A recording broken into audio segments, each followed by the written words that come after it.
Buenas tardes en este jueves que es feriado porque es el Día de la Virgen de la Inmaculada Concepción y que en una época fue sacado como feriado y luego fue restituido. No me acuerdo por qué el gobierno, pero luego fue restituido. Y bueno, aprovechando que es jueves hoy, el mañana viernes no se labura. Vamos a llegar muy lejos. Bueno, hoy tenemos un invitado de lujo. Tenemos a un abogado laboralista de primer nivel y un político de primer nivel, que es el doctor Neil Buller. Hola Neil, ¿cómo estás? Bien, muchas gracias por la presentación. No, por favor, es que es así, porque yo creo que eres un referente Bueno, de el derecho laboral en Salta y como vos fuiste procurador y fiscal de Estado y Estado, antes con Roberto Romero, secretario de Estado de Seguridad Social. secretario de Estado Y después convencional constituyente también. convencional Sí, constitucional también, es decir, bueno, sí. tiene su pergamino.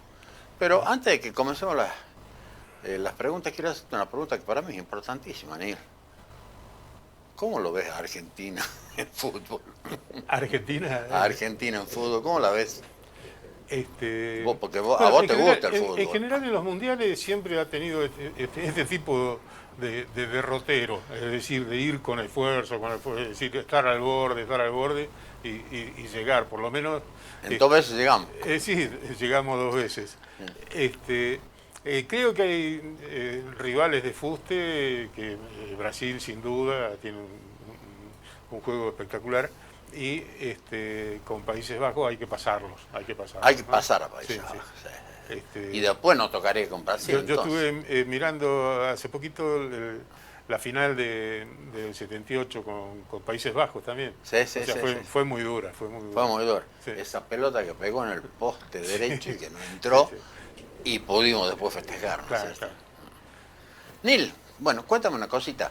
Sé de que ha salido el fallo. Naninga se llamaba el que estrella la pelota en el poste. Ah, Naninga el que estrelló. 78, sí. No. Neil, sé que ha salido el fallo sobre la señora presidenta, que tanto se estaba esperando en todo el país, y había de todos los, digamos, conceptos sobre cómo iba a salir, y al final salió por defraudación 6 años e inhabilitación de por vida, ¿no es cierto? Sí. Es decir, de ocupar cargo político. Bueno, ellos tienen para recurrir a otra instancia, ¿no es Sí, cierto? varias instancias, sí. ¿Varias instancias? Claro, claro. ¿Cuáles son? Cuéntame. Recordá que no soy penalista. Sí, pero, sí, sí, no, tiene pero... una apelación ante la Cámara y luego también ante la Corte de Justicia. ¿Y pueden ir a la Haya, así, a esos lugares o no? No se puede con eso. No, sí, pueden ir, pero no es el tipo de fallo que llegue a la Haya generalmente, ¿no? Perfecto. ¿Vos qué opinás del fallo por defraudación? ¿Es correcto? Vos como abogado, claro Bueno, que no sos penalista, pero como Sí, sí. abogado que conoces de leyes, ¿vos qué dices de este fallo? En términos generales, tenemos los argentinos el defecto de hablar sobre fallos sin conocer, sin conocer el expediente. Esto es fundamental. Acá hubo dos circunstancias. Una, el fallo me parece que perdió impacto porque la misma víctima se encargó de decir que ya iba a ser condenada. Es decir, no fue ninguna sorpresa, fue un Claro. fallo que como tituló, ya está titulando Página 12, era un fallo cantado. Pero no sabemos si era cantado porque las pruebas eran tan contundentes o como sostiene Cristina Kirchner, que hay toda una movida judicial de persecución. Sí, sí. Llamativamente son jueces que ella nombró, porque Recordé, estos jueces en particular fueron nombrados por ella. Lo mismo que un 70% más o menos de la justicia federal han sido designados durante el periodo de los Kirchner. O sea, todo este relato que se está haciendo en torno al partido judicial, bueno, en todo caso un partido kirchnerista, porque eran todos, y no olvidemos que las designaciones de los jueces, a pesar del Consejo de la Magistratura, son muy políticas. Son muy políticos. Pero el candidato a juez tiene que llegar a la terna por méritos en general, a veces no tanto, pero en general por méritos. Pero después la decisión política de quién de esa terna va es del Poder Ejecutivo. Entonces hay un componente político. Puede ir el tercero y no el primero. Sí. Bueno, porque así lo decidió el presidente. Eso ocurre con mucha frecuencia. Con mucha frecuencia, ¿no? También ocurre acá en Salta lo mismo, ¿no? Porque es la misma característica. Sí. Pero tiene un alto componente político. ¿Qué es lo normal en las democracias? Porque Cristina dice que hay que cambiar el sistema, pero no existen casi en el mundo los jueces populares, jueces elegidos por el pueblo, elegidos por el pueblo. Algún estado norteamericano, alguna otra experiencia latinoamericana, pero en términos generales no es el sistema de división de poderes que se ha utilizado, que en definitiva ella le quiere quitar representatividad al Poder Judicial, pero están bastante legitimados porque son elegidos por los otros dos poderes. Los otros dos poderes tienen legitimación y son dos los que lo eligen a los jueces. Es decir, pero a ver, el Poder Ejecutivo te elige a ti. ¿Tiene que tener la aprobación del Senado para que vos seas juez o no es necesaria? No, claro, sí. Es decir, el paso es el Consejo de la Magistratura, por un mecanismo de selección. Yo he sido juez nacional del Consejo de la Magistratura, por un mecanismo de selección bastante objetivo, bastante interesante, porque a pesar de que había entre los que se presentaban de candidatos muchos amigos míos, yo desconocía absolutamente, no podía conocer, ni él tampoco, qué examen estaba corrigiendo, ¿no? Entonces el sistema es bastante objetivo. Se produce ese mecanismo de selección y va al Ejecutivo una terna. Y esa terna elige el Ejecutivo. Pero el Ejecutivo sabe quiénes son la terna. No, ya la terna son 3 nombres con su calificación, y de esos 3 elige el que más le gusta, que no siempre es el primero. Se critica eso, pero yo creo que ese margen de discrecionalidad es válido, porque puede ser el mejor alumno, el más brillante, y puede ser en lo personal una muy mala persona. Entonces, sin descartar el tema político de que podría ser alguien de quien se conocen ideas totalitarias o ideas no democráticas.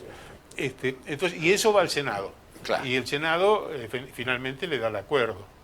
Entonces hay una intervención bastante amplia de 2 poderes más un organismo casi extrapoder que es el Consejo de la Magistratura. Claro.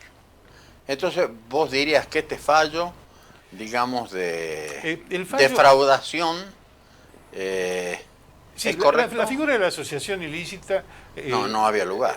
Creo que ya se descartaba de inicio, una figura muy compleja.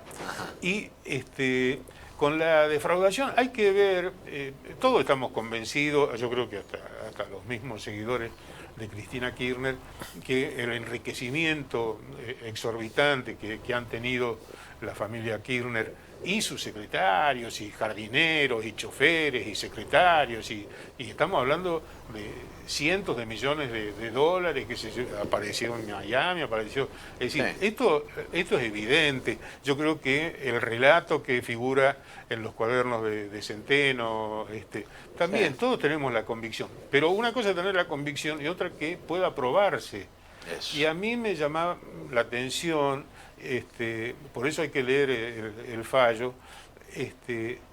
cómo la vinculan a Lázaro Báez con Cristina, Con porque Cristina. yo tengo la impresión que no hubo una afinidad ni unos lazos muy cercanos. A mí Él me era parece que más cercano a Néstor. a ¿no es Néstor, y yo cierto? creo que se dio una continuidad, que ella se enteró y Claro. siguió un poco bueno con Claro. el modus operandi, Claro, claro. pero que no fue una iniciativa de ella. Pero lo que no hay, es que me llama la atención, es que en el caso de Lázaro Báez lo que vemos todas las veces es una filmación de él en el panteón o construyendo el panteón de la familia Kirchner y nada más, no hay No. cientos de Claro. fotos, no hay testigos que iban a los cumpleaños, no hay testigos, quiero decir, la vinculación, aunque evidentemente existió, no estoy seguro de si está totalmente probada. Probado. Pero por eso no se puede juzgar el fallo. Yo me acuerdo que en su momento leí el fallo de este caso tan famoso en Catamarca, de De la chiquita, de la niña, bueno, de esta chica Rosa, no, Soledad era, no, Soledad, sí, María Soledad. eh, que era cientos y cientos de páginas, ¿no? Sí. Y realmente terminé con montones de dudas, o sea, no había ninguna certeza, porque tuvieron que declarar que ciento y pico de testigos eran falsos para poder llegar al fallo. Tuvieron que decir, no, este es falso, este es falso, este es falso, para encarrilarlo hacia la culpabilidad Claro. de Luque, ¿no? Claro, claro. Y tampoco había pruebas así Fehacientes. ¿no? Entonces hay un componente. Lo mismo ha pasado con Pachelo, Sí. porque Pachelo son todas pruebas circunstanciales. No hay nada contundente, no hay una huella digital, no hay Sí. no está el arma, no está alguien que lo vio entrar a la casa. Claro. Son toda una serie de cosas que él hizo, además un delincuente nato, ¿no? Entonces, para poder hablar de los expedientes realmente hay que meterse Hay que conocerlo, sí, leerlo. Sí. Claro. Nil, bueno, pasemos a hablar de un tema tuyo. Sí. A ver, dime, ¿los jubilados van a seguir ganando? Es decir, ¿van a seguir cobrando como jubilación lo que están cobrando ahora? ¿O hay alguna ley que los proteja y que les diga, señores, bueno, ustedes al menos siempre van a ganar lo de la canasta básica? ¿Hay algo que los defienda, algo que los proteja? ¿Por qué? Porque yo me encuentro con un montón de personas que me dicen, che, vos, ¿cuánto tiempo has trabajado? Y mira, yo trabajé 42 años, me jubilé a los 70, ¿y qué cobras? 57, 60 mil pesos. Es una ridiculez. El hombre aportó 42 años de su vida, y no es que aportaba 2 centavos, no, aportaba bastante, se jubila a los 70 años y cobra miserias. ¿Eso es porque está mal la ley de jubilaciones o por qué? No, el principal, hay un problema mundial, aclaremos, hay un problema mundial, Sí. no es un problema de Argentina, que sí tiene sus graves particularidades, pero el problema es que a nivel mundial la población tiende a envejecer, a tener mayor expectativa de vida, pero a su vez esa mayor expectativa de vida es con un gasto público mucho mayor, porque el mayor de 60, 70 o 80 años tiene un consumo esto De influye todo. sobre todo el sistema de salud y de salud. seguridad social. Sí, Es decir, la seguridad social es cada vez más cara, porque sí. hay cada vez más viejos y menos aportantes. Esto, bueno, particularmente en Europa le está produciendo, nosotros también lo estamos empezando a sufrir por un bajo crecimiento demográfico. Europa lo está cubriendo un poco con la inmigración que le están llegando, aunque no lo quieren, aunque qué sé yo, todos los afrodescendientes, por no decir negritos, que llegan, le están cubriendo las espaldas del trabajo y del aporte, que están financiando a los viejitos. Pero cada vez que hay menos activos, hay menos aporte para ser repartido. Claro. Entonces, es un problema mundial. Acá se agravó bastante, precisamente por Cristina Kirchner, porque aplicó una política de jubilación indiscriminada que permitía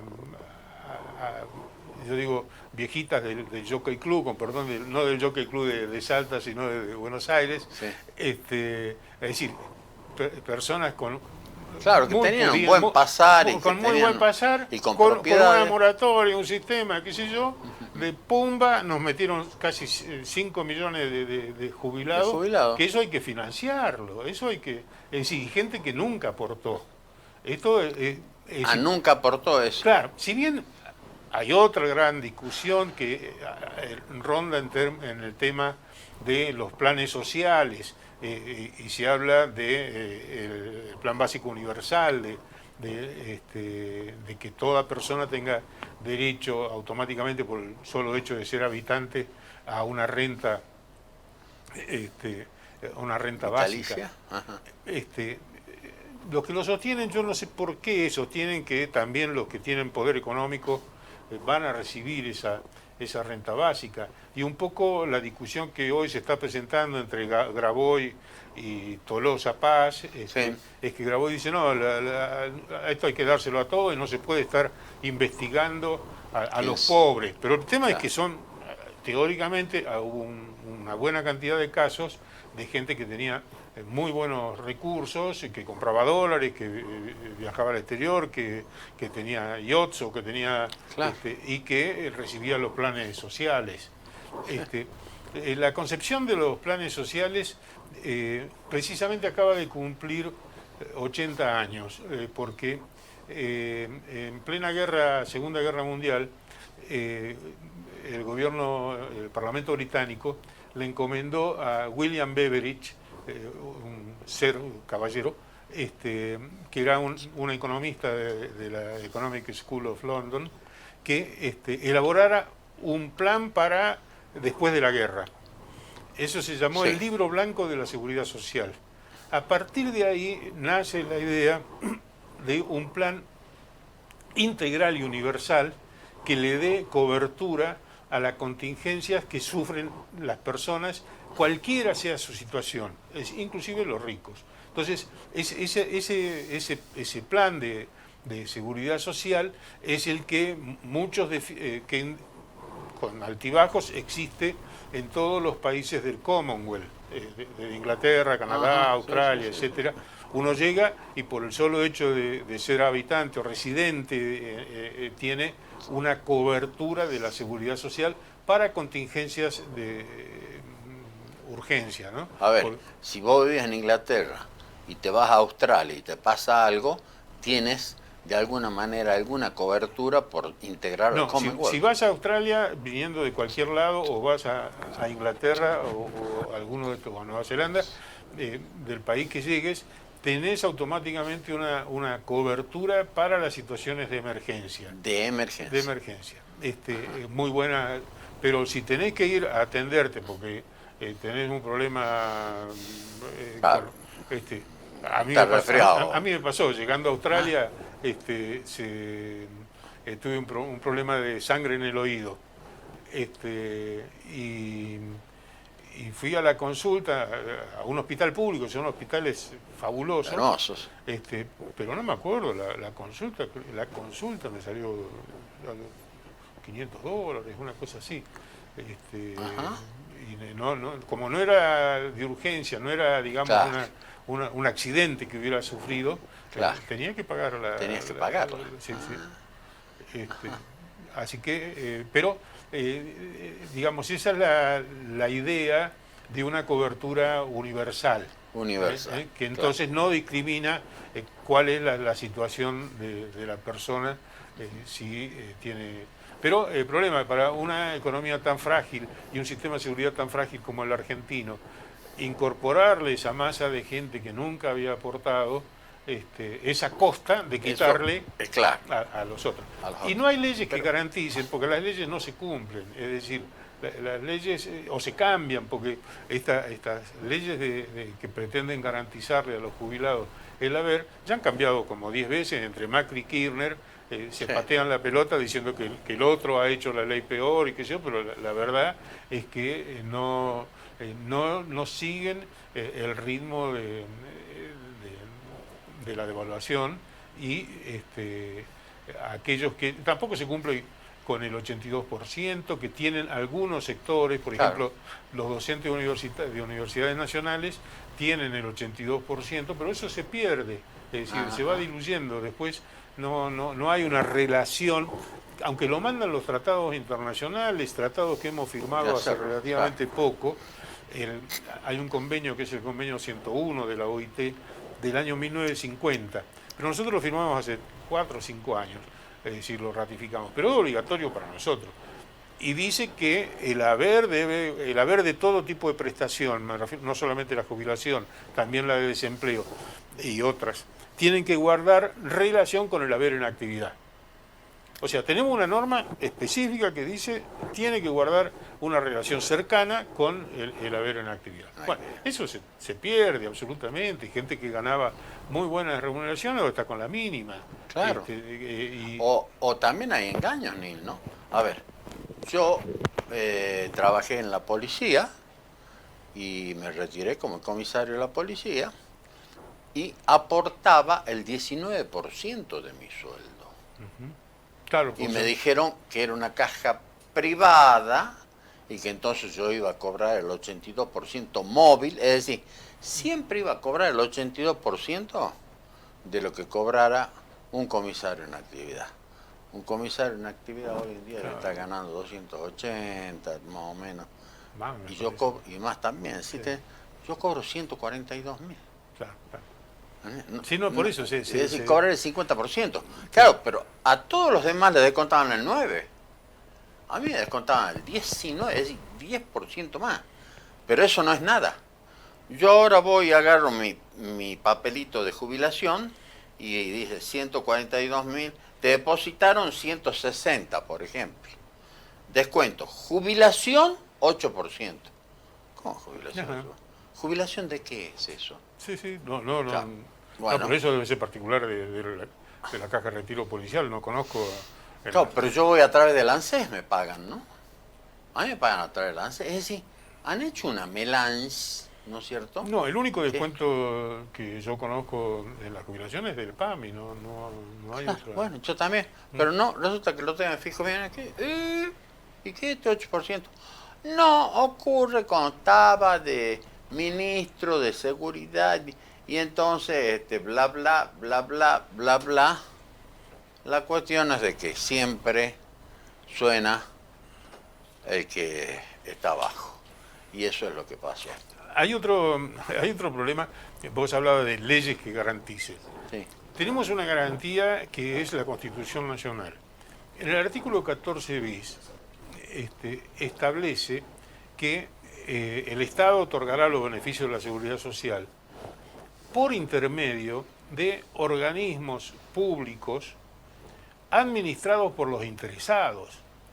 Esto desapareció y esto lo dice la Constitución, lo ordena la Constitución. Sí. Hace años teníamos las cajas de asignaciones familiares manejadas por un organismo tripartito que estaba empleadores, claro. Las cajas de jubilaciones, que fueron 13 en su momento, hasta el año 68, en que la dictadura de Onganía las unifica, en 3, eran también manejadas por los propios interesados, por jubilados o trabajadores. Claro. Ha desaparecido del ANSES, ha desaparecido todo tipo de representación de los sectores interesados. Claro. Y eso lo manda la Constitución. Entonces, si no se cumple la Constitución, ¿qué podemos esperar que se cumpla? Que se cumpla una ley. Bueno, tenemos que ir a nuestros comerciales acá en Millennium, Canal 17, y estando en el programa Política para Todos. Y luego seguiremos con el doctor Neil Buller, pero ya vamos a encarar otro tema que va a ser más interesante, me parece, o no más interesante, que está más de moda, que es la parte política, a la cual él la conoce mucho. Vamos al corte comercial.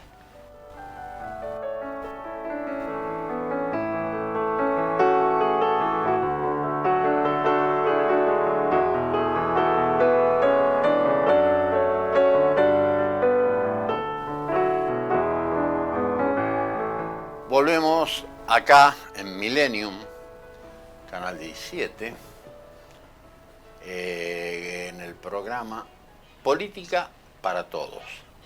Y bueno, lo que queremos ahora es hablar un poco con el doctor Nayib Bukele sobre política, que él estuvo ocupando varios cargos de política, y hasta fue un convencional constituyente, y no es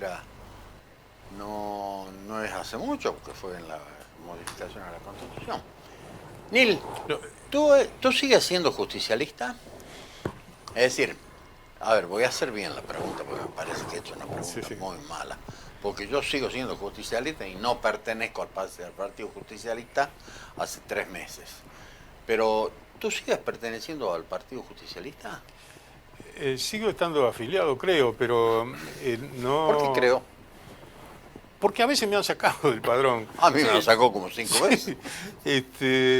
Pero lo que pasa es que definir al peronismo, al justicialismo, es cada vez más difícil, ¿no?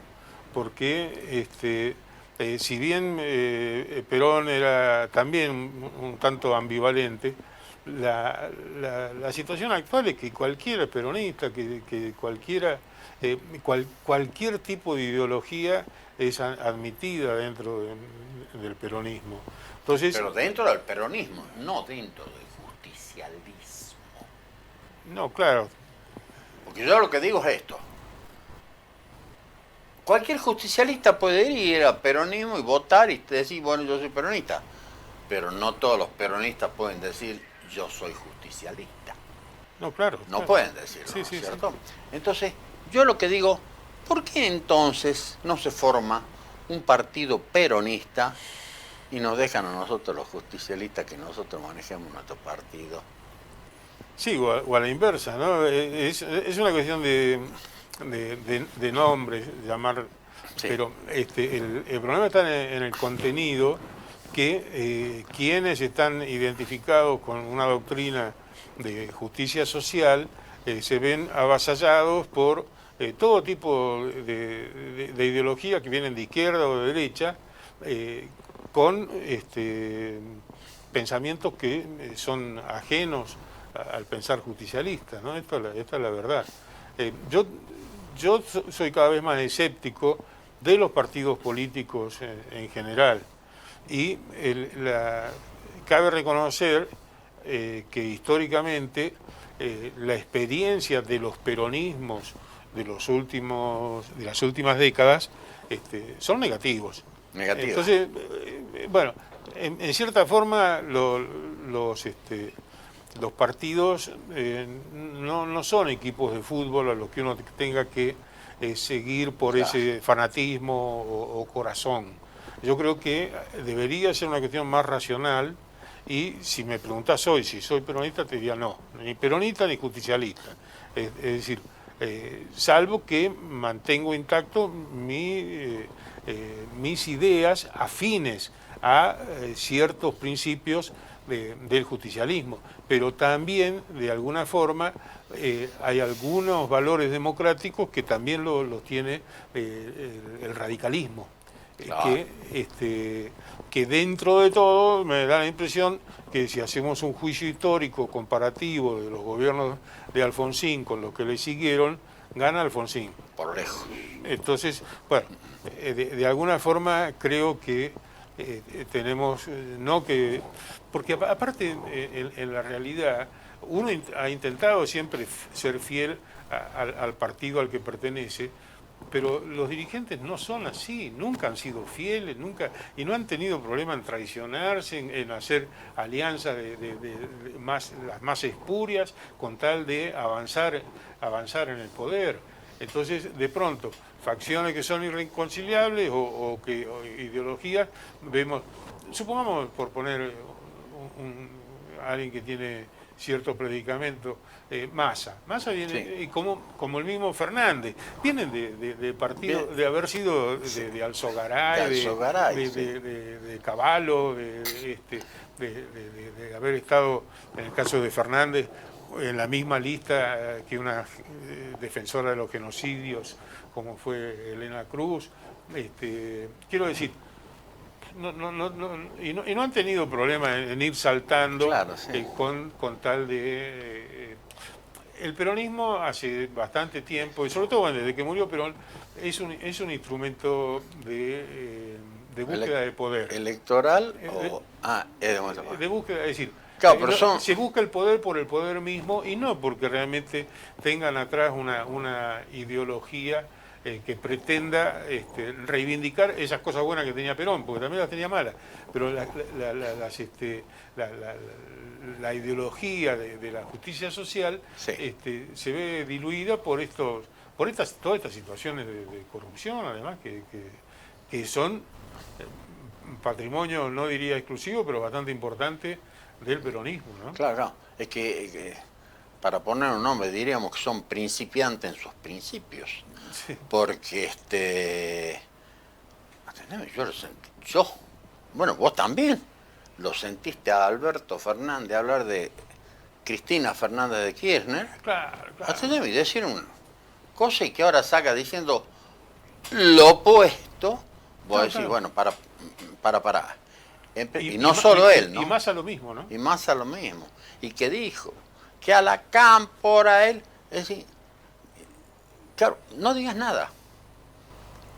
¿Y por qué la cámpora no le dice nada a Sergio Massa ahora? ¿Por qué crees vos de que no sale a decirle, ¿qué hablaste vos de la cámpora? Claro, ¿Y por qué estás ahí? Estás ahí porque fue puesto por Cristina. Y la cámpora, Cristina, si buena, ¿no es cierto? Sí, obvio. Todo lo que diga Cristina para la cámpora es palabra santa y sagrada, ¿no es cierto? Ahora, Cristina Kirchner,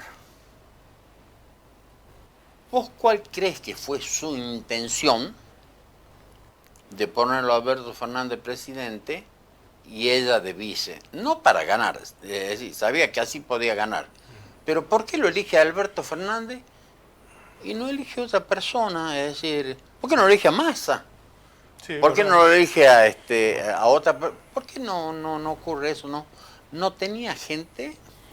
Massa tenía un sector del electorado, y lo tiene todavía, relativamente importante. Hablemos de un 10%, Sí. un poquito más.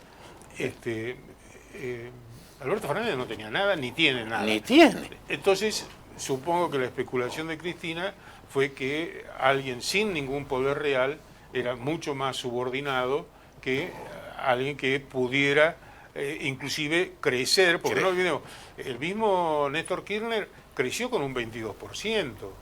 Un 22% además muy prestado por Duhalde y por una Sí. serie de circunstancias que no era tampoco Sí, propio. sí. Entonces, el peligro de poner a un Massa en aquella época o volver a ponerlo ahora es que un Massa puede crecer solo. Un Fernández, como lo demostró en los hechos, no crece. No creo. Ni tenía una base para crecer. Claro. Creo que esa fue pero lo que le falló en que No lo obedeció. no fue tan subordinado ni tan inteligente. Ahora, ¿no fue tan inteligente o no es inteligente? Bueno, por eso, sí. No es No sé, inteligente, claro. no sé, da la impresión ¿Por de qué? que... es decir, Alberto Fernández no puede entrar en tantas contradicciones ridículas permanentemente, es decir, desde ofrecerle a Putin la puerta de entrada. La puerta de entrada a Argentina, De esas por hay Sudamérica. 10.000 anécdotas. Ayer hablar por televisión antes que salga el fallo, Claro. decretar feriado porque hicieron un atentado contra la presidenta, cuando aún no se saben las causas del atentado, de nada. Es decir, ¿él quiere congraciarse con Cristina Fernández? Y sí, no, sin duda, inclusive esto de las manifestaciones en torno al Poder Judicial y demás son claramente un sí Cristina, es decir, Claro. él ve que lo pueden desestabilizar muy fácilmente si no logra un mínimo de apoyo de Cristina, ¿no? Es decir, lo que se llama el síndrome del pato rengo, ¿no es cierto? Que si él, por eso mantiene esa, que ni él se lo cree, la candidatura de él al 2023. Sí. Yo escuchaba hoy en radio que decía que si salía la condena a Cristina, Alberto Fernández iba a reafirmar más su esperanza de ser él el candidato. Pero creo que son todas medidas para tratar de llegar a las elecciones y a la transmisión del mando en diciembre del año que viene. Terminar su periodo, claro, digamos. Terminar, sí, eso sí, es lo que sí. quiere él. Bueno. Pero ahora, te hago una pregunta. Cristina Kirchner, ¿ella cree de que tiene más de ese 20 a 25% de votos para poder presentarse en un próximo periodo como candidata a presidente ella? No, yo creo que no lo cree, y en los hechos lo demuestra porque permanentemente los mensajes de ella son para ese 25%. Es decir, si ella tuviera expectativa de crecer, el mensaje no sería tan concentrado en sus fieles, sino sí, habría una mayor apertura. Ella quiere sí sostener ese núcleo, que también se le puede desarmar. O sea, quiere reforzar permanentemente ese núcleo, porque ese núcleo, siendo la única política y el único político que puede hacer gala de esa base, lógicamente le da un poder de negociación tremendo. Ella con su 25% manda donde quiera, es decir, puede llegar a establecer alianzas de las más insólitas. Para mí ella no es una buena estadista, no le ha errado en cuanta decisión le ha tocado. Me estoy hablando básicamente política, ¿no? Sí. Por lo pronto en la elección de los vicepresidentes y demás, y también en la elección de los presidentes. Digamos, no le embocó nunca. Y en la elección de los, no sé si todos dudamos si fueron exprofeso que eligió mal los candidatos, con Scioli y con el muchacho radical. Con el radical y con la gobernación, mi voto no es positivo, y con la gobernación de la provincia de Buenos Aires. Ajá. Pero son errores muy gruesos, que todos se veían que tenía que buscar candidatos más potables. Con Alberto Fernández le embocó, pero para su desgracia. Para su desgracia. Sí. Lo que pasa es que el macrismo venía muy golpeado para poder enfrentarlo al justicialismo. Al justicialismo. Tengo una pregunta así muy puntual. A ver, ¿qué me dices tú?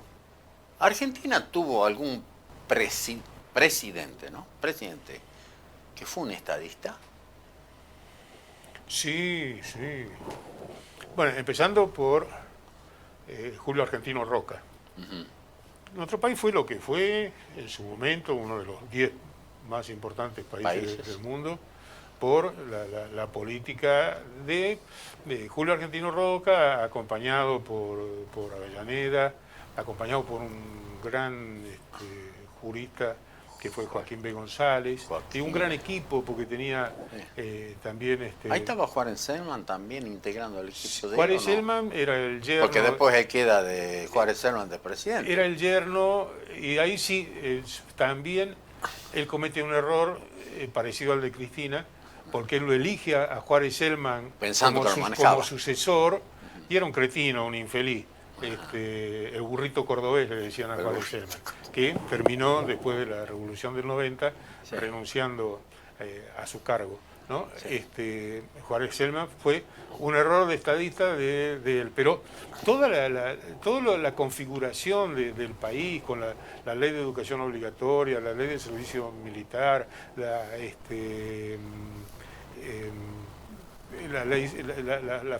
el favorecer las inmigraciones, inclusive intenta una apertura hacia la cuestión social. Él tiene dos ópticas, una impulsada por Miguel Cané, que lo lleva a la represión con la ley de residencia en el año 1902. Sí. Una ley tremenda que decapitó al sindicalismo. Pero en 1904 presenta un proyecto de 466 artículos de Ley Nacional del Trabajo, una ley muy progresista a nivel mundial, de la que al año siguiente no se aprueba esa ley. Alfredo Palacio logra rescatar un artículo que es la primera ley laboral argentina, que esa ley decía: prohíbese el trabajo en día domingo. Esa es la ley 4661, fue nuestra primera ley laboral, claro, que rápidamente fue adoptada en Salta. Yo no diría, ¿por qué en Salta si no eran tan progresistas? ¿Por qué la primera ley laboral es ¿por qué puede ser que la prohibición de trabajo en día domingo sea aceptada en Salta? Por Robutiano Patrón Costa. No, por la Iglesia. La Iglesia obviamente apoyó, si bien se llevaban como la miércoles, cuando comentabas algo de los feriados me acordaba que Julio Argentino Roca mandó una delegación al Papa para ver de quitar feriados, porque los feriados religiosos eran tantos. Muchísimos, ¿no? Sí, entonces mandó una comisión para negociar la reducción de los feriados. Bueno, por un lado está Roca como el que le dio, a pesar de que lo han denostado, de que le endosan el tema de la conquista del desierto. Pero ya han dejado de molestar con eso, ¿no? Sí, bueno, pero digamos los historiadores y los políticos, es decir, Cristina Kirchner, entre otros, lo denostan permanentemente a Roca. Sí. Pero fue el que le dio un paso hacia, inclusive hacia la cuestión, lo repito, hacia la cuestión social. Después Hipólito Yrigoyen en menor orden fue un estadista, y Perón también fue un estadista sin lugar a dudas. Y en el medio no hay una persona ahí que fue un estadista.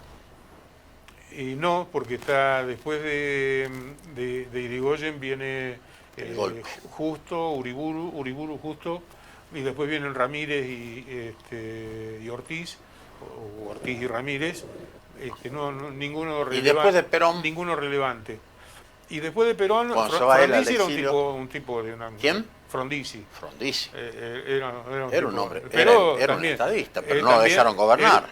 Él ganó con el apoyo circunstancial del peronismo, pero tenía una fortísima presión. Él hubiera sido un gran estadista.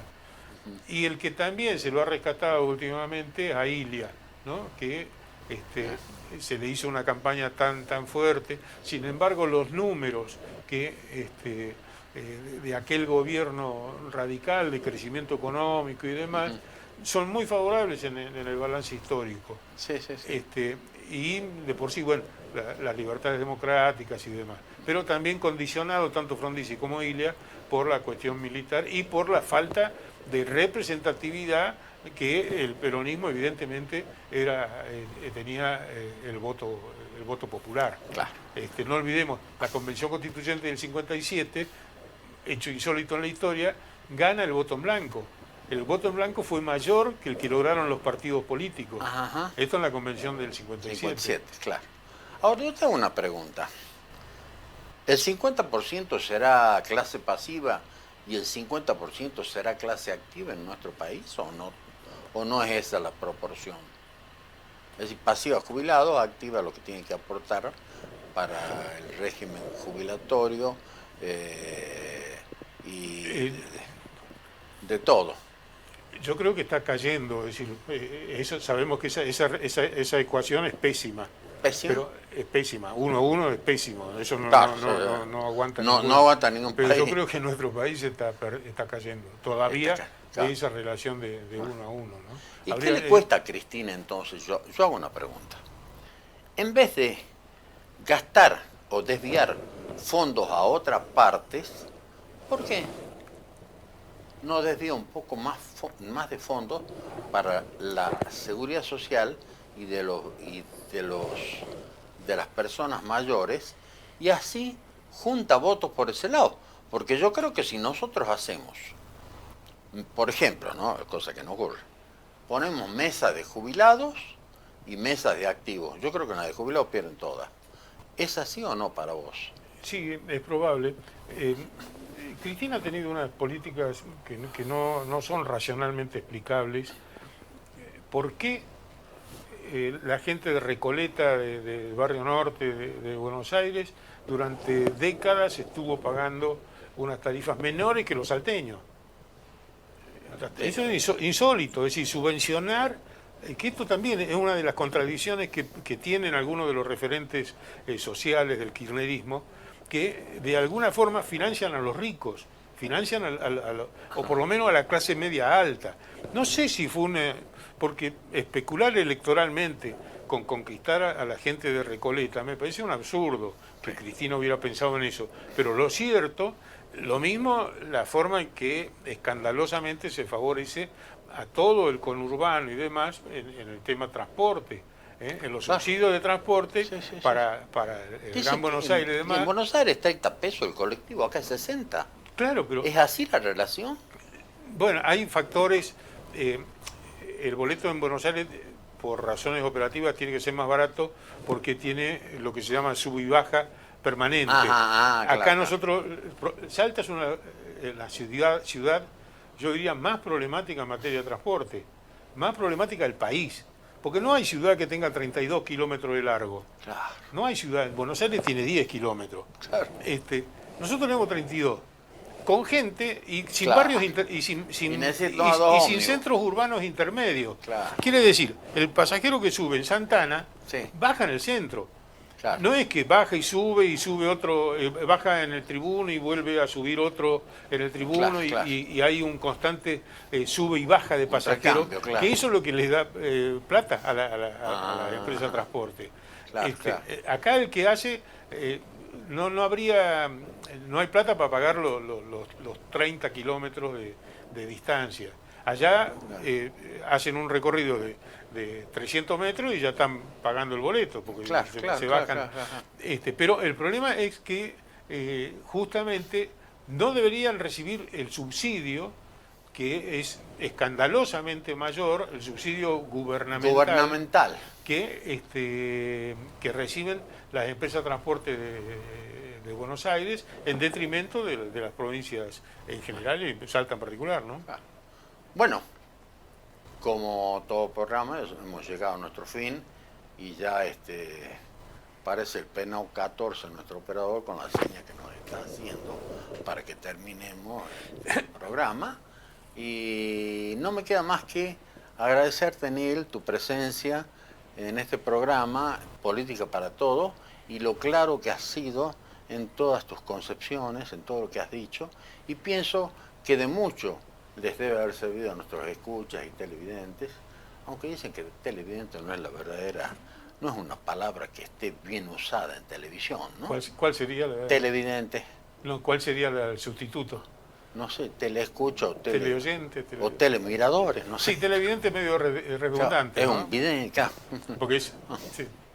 Pero nosotros esperamos el próximo jueves, después de este fin de semana largo, que espero lo pasemos bien, aunque si siguen estos calores, yo no sé qué bien lo pasaremos.